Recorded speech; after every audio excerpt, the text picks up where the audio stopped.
Hello, welcome back to another episode of Walk and Talk Medical Myths. Did you know that in scary movies, black people are usually the first ones to die? If you're black, you probably know that already. But did you know that in real life, especially in the medical world, that is the same thing is true? Black people are more likely to die years earlier than white counterparts with the same disease. Let me tell you an ironic twist of fate. There was this African-American breast surgeon who actually owned her own clinic and had several providers. One day she decided to evaluate progress that they're making with their patients.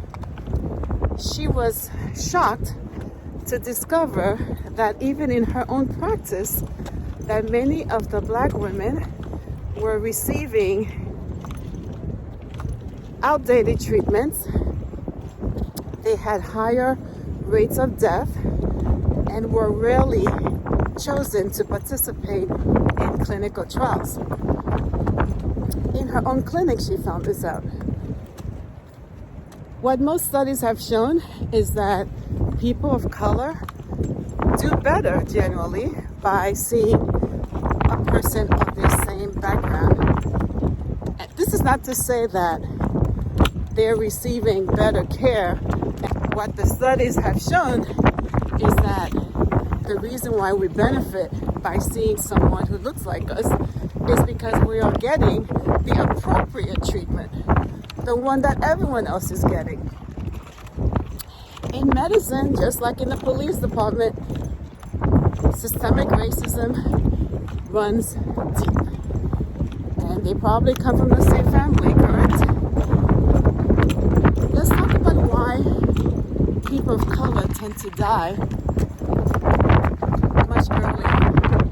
And if you look at the disparities between black death and white deaths, what you're going to find is that black people generally will die 5 to 15 years earlier than their white counterparts with the same medical condition. People who are against the idea that critical race theory is needed are fooling themselves. So if you look at New York City, where you do have a high maternal mortality rate, you would think that the city would have safety mechanisms in place to help prevent this complication. But what you tend to have, and this happened in California where I previously practiced, you have moms who are dying. Usually the rate is higher post-delivery. And if they do have Medicaid,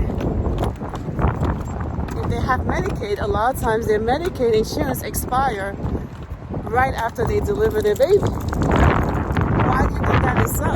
Is it by coincidence? You think no one knows that there's a higher maternal mortality rate for black women when they're discharged with high complications and death associated with high blood pressure? Look at Serena Williams. With as much money as she has, when she delivered her baby, she had to be her own advocate to let her physician know that she had a previous clot, therefore being at extremely high risk postpartum, which is when these risks tend to be at their highest, to occur. And her physician did not put her on the appropriate medication in order for her to not have a complication. The system sucks. And how do we change that? If you're not vocal like Serena Williams, what would have happened?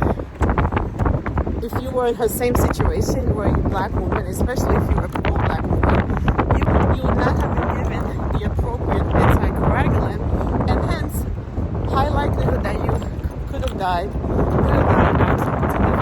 The purpose of critical theory is not to make white people feel guilty. It is to make white people understand the reason why we have disparities in so many aspects of our lives in America. But that's a truth that some people not willing to face, a la Governor of Florida. Why are there disparities? Primarily because you have a history of racism that runs deep and that affects every aspect of our lives. We get educated, and with education, we know better and we do better. School systems generally for Black people in America tend to be subpar compared to that of whites. So our education is behind. Our communities are usually in poor neighborhoods, areas not full of trees and lakes and rivers. We are often given the worst part of the city. And if you think about New York City, where they have the parkway system developed so that people of color remain segregated in their own corner and not travel outside of their restrictive boundaries. And so now you have people who are living in areas that are generally not healthy, more pollution, and dangerous. Never mind the other political racism that encourages drug usage and crime in these neighborhoods. The other aspect you have is access to healthcare. Without proper medication, diagnosis, you're going to have a population that will die much earlier compared to people who have good access to healthcare, where the doctors generally like them and everything else seems to favor them. If you don't have access to neighborhood food, you will have an issue. Now, my sister, for example, lives in Queens. My mom had bought this house in 1976, so we've been there forever. And the neighborhood has changed, and so has the home values. And the people there are mostly people of color, consisting of the majority, which are the Black neighbors. But you also have added a lot of East Indians and Latinx to the neighborhood. So despite the increasing wealth in the community, you are challenged to find healthy places to eat. You don't have a lot of you're not going to find whole food. You're not going to find as many juice bars in the neighborhood. Even though the home values are nearing $1 million,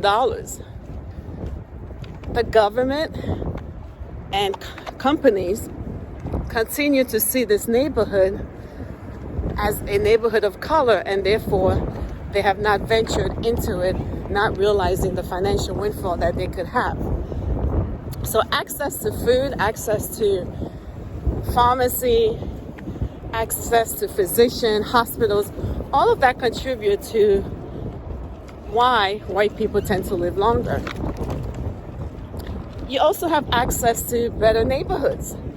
If you live in a neighborhood that is full of trees and lakes and rivers, you're going to be healthy.